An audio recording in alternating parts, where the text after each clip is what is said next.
Informasi pilihan berikutnya, warga tewas, aparat diserang.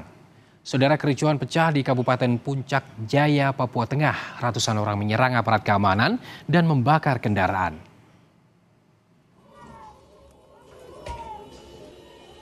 Situasi di Puncak Jaya sempat memanas. Menurut polisi, kejadian bermula dari penegakan hukum terhadap kelompok kriminal bersenjata Selasa malam.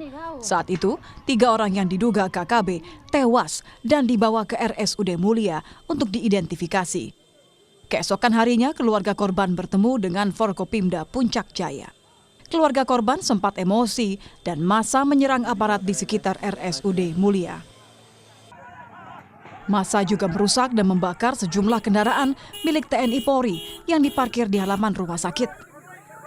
Kapendam 17 Cendrawasih memastikan 3 orang yang ditembak mati adalah kelompok kriminal bersenjata. Sehingga dilakukan penindakan, dilumpuhkan, mengakibatkan 3 dari gerombolan OPM ini meninggal dunia. Kemudian pasca kejadian ini, hari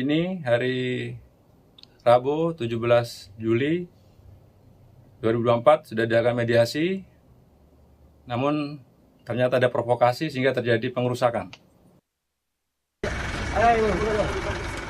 Setelah kerusuhan yang terjadi Rabu pagi, puluhan warga mengungsi ke Polres Puncak Jaya.